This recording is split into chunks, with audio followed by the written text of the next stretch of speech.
The truth is one. The wise perceive it in many ways. Cosmic reality is one. Every perception of reality is wise. All perceptions of the one reality are wise. So why conflict at all?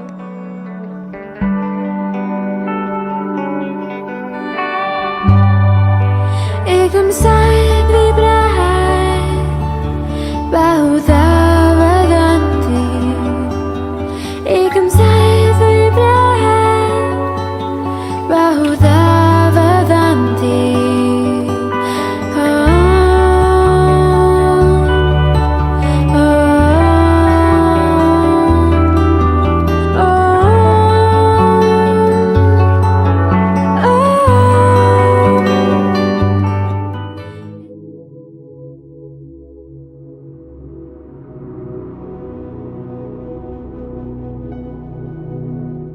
जैसे कि आप देख रहे हैं, Covid तेजी से फैल रहा है।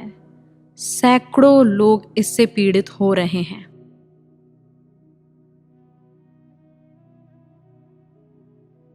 पिछले 5 महीनों के दौरान पूरी दुनिया में लोग भारी चुनौतियों, नुकसान और पीड़ा से गुजरे हैं। इस परीक्षा के माध्यम से हम जान पाए हैं कि हमारा दर्द एक है, हमारी खुशी एक है और हमारी शांति एक है।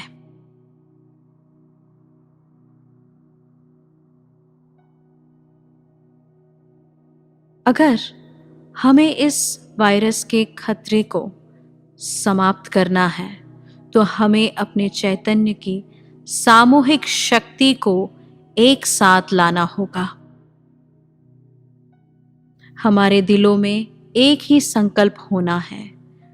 हम सभी ईश्वर से एक ही प्रार्थना में लीन होना है कि हमें एक विकसित चैतन्य के साथ इस वायरस और संकट से उभरना है।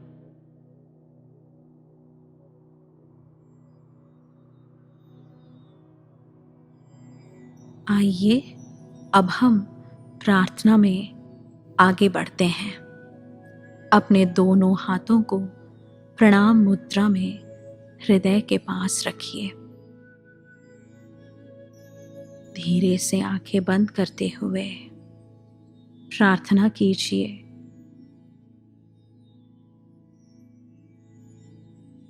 कि उन लोगों के शरीर में आशीर्वाद प्रवाहित हो जो वायरस से पीड़ित हैं और वे पूरी तरह से स्वस्थ हो जाएं।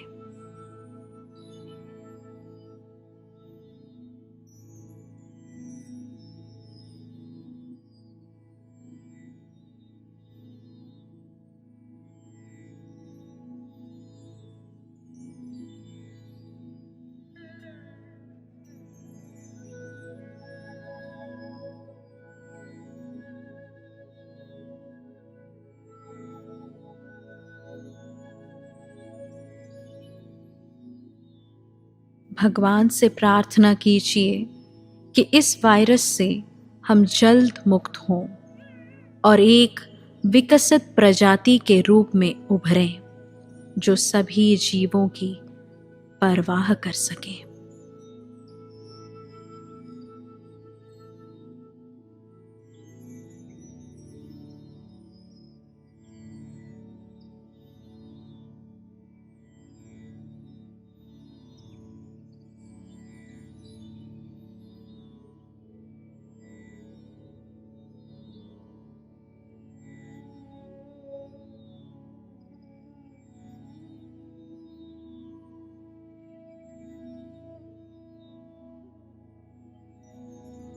प्रार्थना कीजिए कि उन सभी को आशीर्वाद मिले जिन्होंने इस लड़ाई में अपने प्रियजनों को खो दिया है।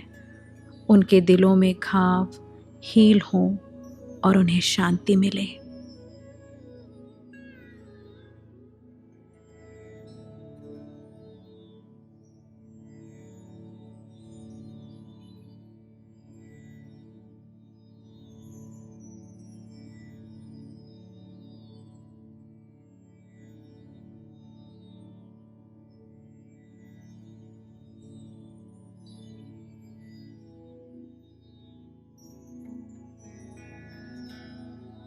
सभी पर ईश्वर की कृपा हो।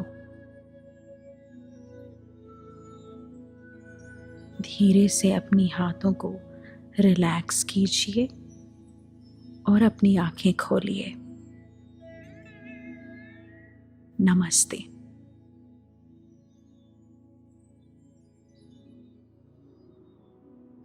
नमस्ते। एकम विश्व शांति उत्सव आज से प्रारंभ हो रहा है। मानव चैतन्य में शांति लाने के इस महान ध्येय का भाग बनने के लिए हम आपका सम्मान करते हैं। जैसे जैसे आप विश्व में शांति के लिए ध्यान करते हैं, आप अगले 7 दिनों में अधिक से अधिक शांतिपूर्ण होते जाएंगे। आपके परिवार और कार्यस्थल भी अधिक शांतिपूर्ण हो जाएंगे और जहां शांति है वहां स्थायी समृद्धि, कल्याण और प्रामाणिक सहयोग होता है। आइए आज हम पूरी दुनिया में सभी युद्धों के अंत के लिए ध्यान करते हैं। ये दुनिया में युद्धों को समाप्त करने के साथ साथ आपके मन में चल रहे युद्ध को समाप्त करने का भी ध्यान है। चलिए हम हमारी चिंता को हमारे अपने देशों की सीमाओं से परे ले जाएं, हमारे ध्यान में। आइए हम समस्त पृथ्वी की देखभाल के लिए एक स्थान में जाएं। हम में से अधिकांश के लिए युद्ध इतिहास की पाठ्य पुस्तकों में जानकारी और तारीखों के रूप में है। जब आप पढ़ते हैं कि लगभग 10 लाख लोग रवांडा में मारे गए थे, तो ज्यादातर लोगों के लिए यह कुछ भी नहीं है, बल्कि यह एक याद रखने की संख्या है। लेकिन इसके मानवीय पक्ष पर गहराई से गौर करें और आप देखेंगे कि उनके अपने पड़ोसियों ने उन्हें खेत के औजारों से मार दिया था। क्या आप 100 शवों की कल्पना कर सकते हैं? 10,000 शवों की? क्या आप सोच सकते हैं कि वे संख्याएं कैसी दिखती हैं? और 1 लाख शवों को देखना कैसा महसूस होता होगा? क्या आप उनके प्रियजनों की स्थिति की कल्पना कर सकते हैं जो जीने के लिए पीछे रह गए हैं? उनका क्या होगा? कहीं भी युद्ध ऐसा ही महसूस होता है। रवांडा में युद्ध बाहर वालों से नहीं, बल्कि सदियों से उन जनजातियों के बीच पल रही नफरत के कारण हुआ था। सौभाग्य से आज रवांडा शांति के प्रति जागृत हो गया है। उनकी सरकार ने जनजाति आधारित पहचान और भेदभाव को अपराध बना दिया है और राष्ट्र समृद्धि और कल्याण की सीढ़ी पर चढ़ रहा है। युद्ध कहीं भी या किसी भी कारण से हो, यह पृथ्वी और उसके सभी जीवों के खिलाफ अपराध है।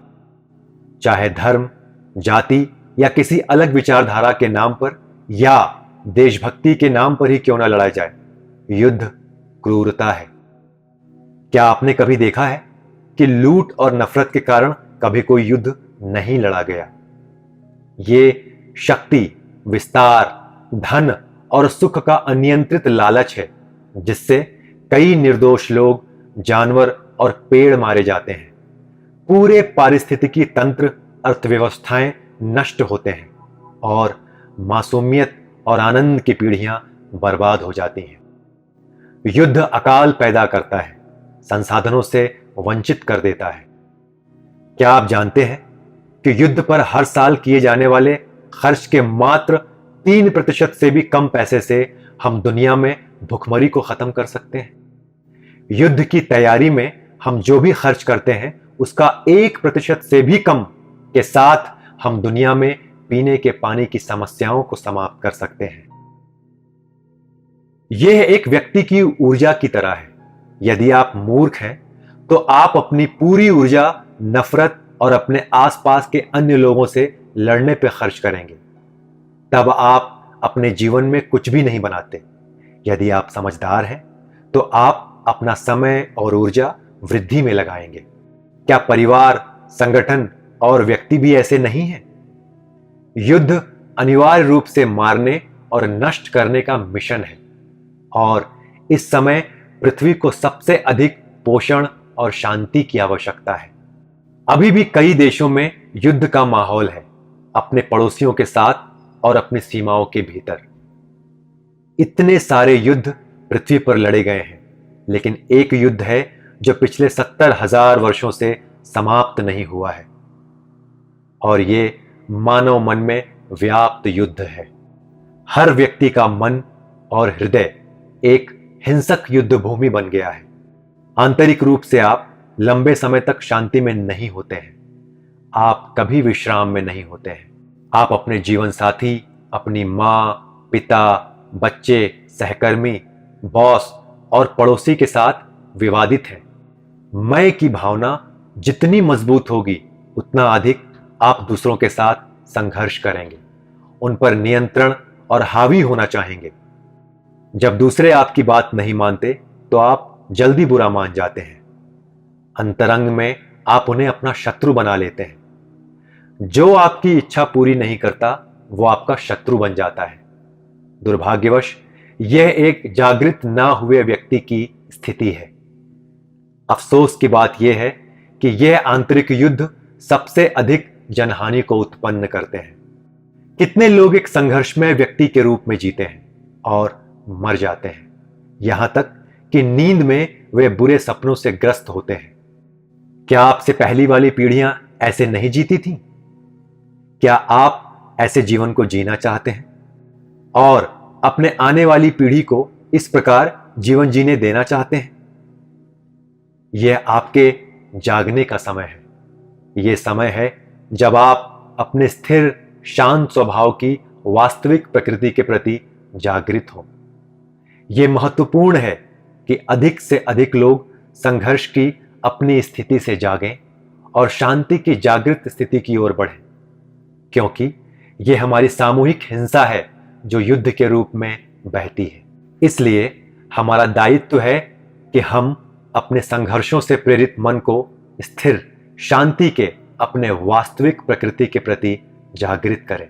विश्व में सभी युद्धों के अंत के लिए ध्यान करना हमारी जिम्मेदारी है। हमारा शांति ध्यान सामूहिक मानव चैतन्य में हिंसा को कम करेगा और शांति को लाएगा।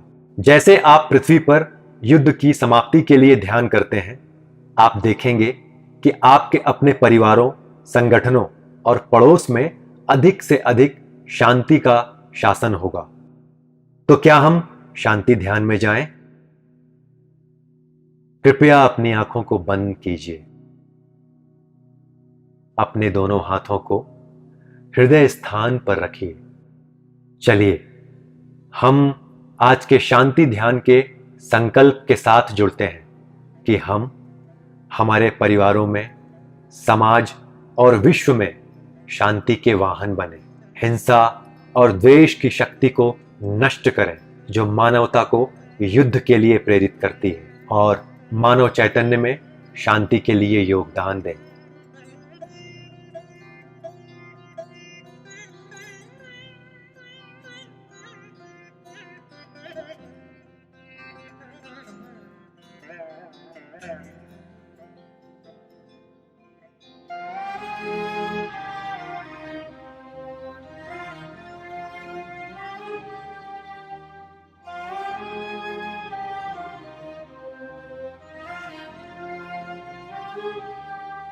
हाथों को विश्राम दीजिए। अपनी बंद आंखों के समक्ष खाली स्थान पर ध्यान को केंद्रित कीजिए।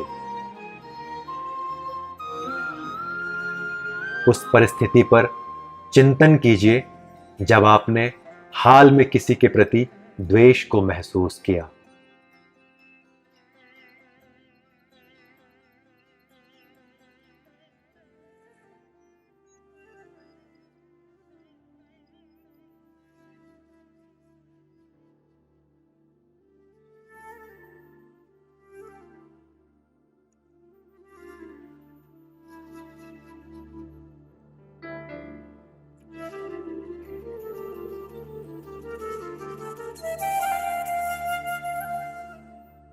महसूस कीजिए कि कैसे इस द्वेष की स्थिति ने आपको और दूसरे व्यक्ति को आहत किया।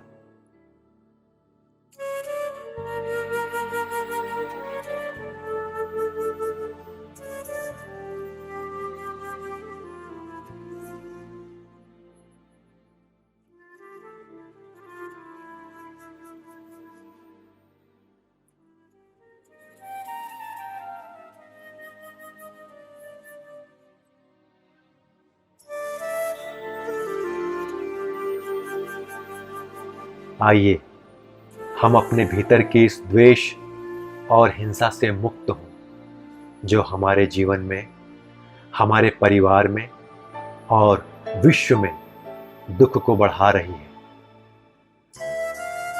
ब्रह्मांड के उस महान प्रज्ञा से प्रार्थना कीजिए कि वो आपके हृदय को क्षमा के अनुभव के प्रति खोले और आपके उन द्वेष के घावों को हील करे।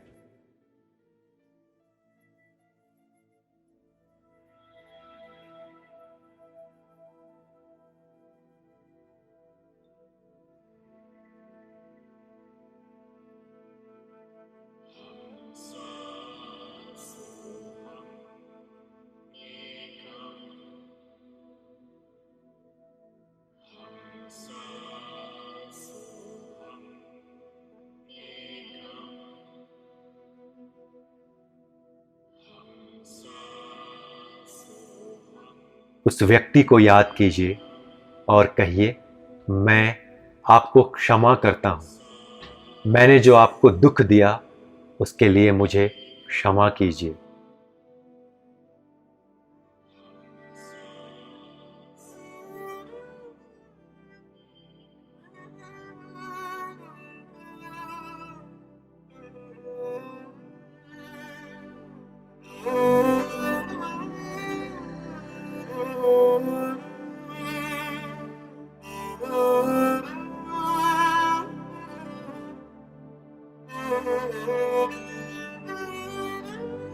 अपने शरीर, हृदय और समस्त अस्तित्व को स्वर्णिम ऊर्जा से भरते हुए और स्वयं को शांति की सुंदर स्थिति में जाते हुए महसूस कीजिए। अपने हृदय में उन घावों को महसूस कीजिए।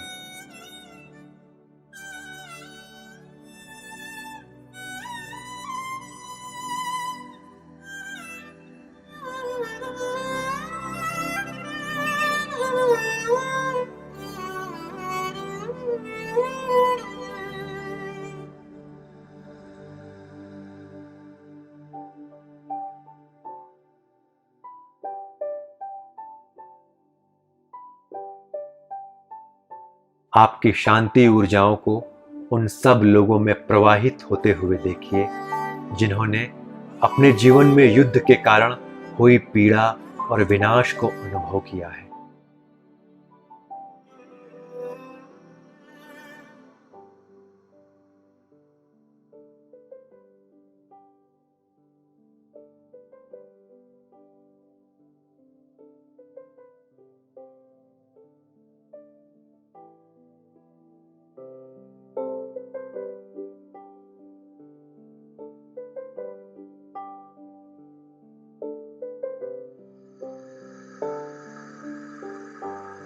अपनी शांति ऊर्जाओं को उन लोगों में जाते हुए देखिए जो विश्व में हिंसा और युद्ध को बढ़ावा दे रहे हैं। आशीर्वाद दीजिए कि उनके भीतर द्वेष और क्रोध की अग्नि बुझ जाए और उनका हृदय शांतिपूर्ण हो जाए।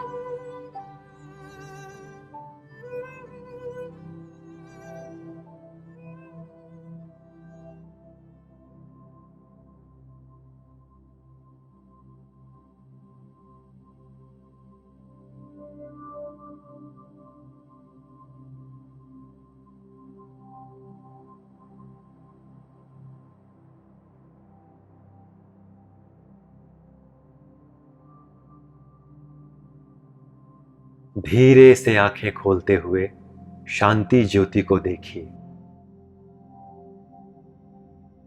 और शपथ लें और स्वयं से कहें, मैं जहां भी लोगों में संघर्ष को देखूंगा मैं उसे शांत करने की कोशिश करूंगा। मैं शांति लाऊंगा, ना कि संघर्ष।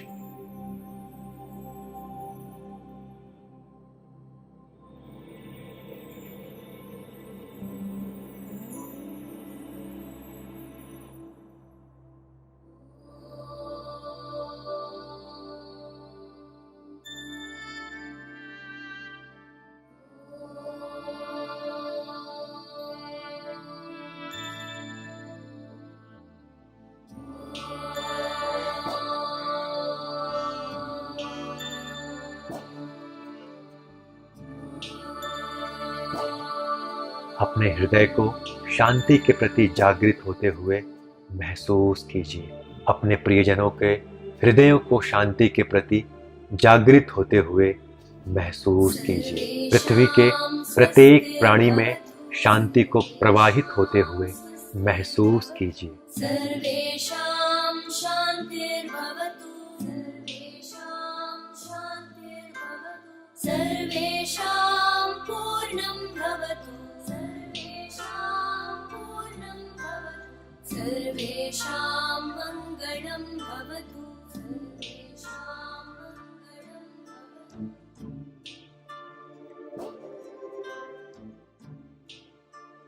नमस्ते।